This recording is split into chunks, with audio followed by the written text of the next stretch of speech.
നമസ്കാരം. കഴിഞ്ഞ ലോക്സഭാ തെരഞ്ഞെടുപ്പിൽ സംസ്ഥാനത്തുടനീളം UDF അനുകൂല തരംഗമുണ്ടായിട്ടും ആലത്തൂർ മണ്ഡലത്തിൽ കോൺഗ്രസ് പാർട്ടി എന്തുകൊണ്ട് തോറ്റു?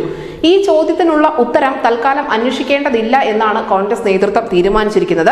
തൃശൂരിലെ പരാജയം പഠിക്കുന്നതിന് വേണ്ടി KC Joseph, T Siddique MLA, INTUC സംസ്ഥാന പ്രസിഡന്റ് R ചന്ദ്രശേഖർ എന്നിവരെ നിയോഗിച്ചുവെങ്കിൽ പോലും ആലത്തൂരിന്റെ കാര്യത്തിൽ ഇതുവരെയും ഒരു വ്യക്തത വന്നിട്ടില്ല.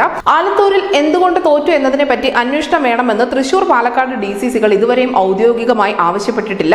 പരാജയപ്പെട്ടതിന്റെ കാരണം അറിയണം എന്ന് സ്ഥാനാർത്ഥിയായിരുന്ന രമ്യ ഹരിദാസും ഇതുവരെയും ഒരു ആവശ്യം ഉന്നയിച്ചിട്ടില്ല. 2019 ലോക്സഭാ തെരഞ്ഞെടുപ്പിൽ രമ്യ ഹരിദാസ് 1.5 ലക്ഷത്തിലധികം വോട്ടുകളുടെ ഭൂരിപക്ഷത്തിൽ ജയിച്ച ഈ മണ്ഡലത്തിൽ ഇത്തവണ CPMലെ K രാധാകൃഷ്ണൻ 20,111 വോട്ടുകൾക്കാണ് വിജയിച്ചു കയറിയത്. തെരഞ്ഞെടുപ്പിന് മുൻപ് തന്നെ ആലത്തൂരുമായി ബന്ധപ്പെട്ട് പലതരത്തിലുള്ള വിവാദങ്ങൾ ഉയർന്നു വന്നിട്ടുണ്ടായിരുന്നു.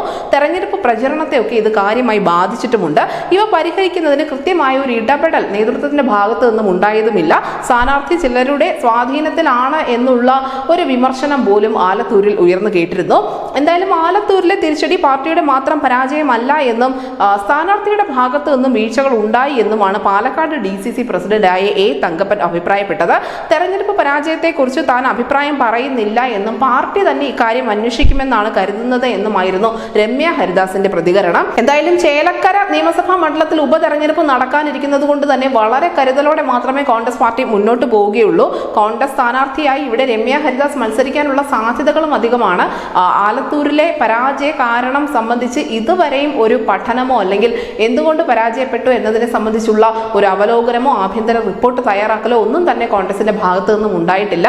തീർച്ചയായും ഇത് എന്തുകൊണ്ട് കോൺഗ്രസ് അന്വേഷിക്കുന്നില്ല എന്നുള്ള ചോദ്യമാണ് ഇപ്പോൾ മറ്റ് മുന്നണികൾ കാര്യമായി ഉയർത്തുന്നത്. News desk Malayalam.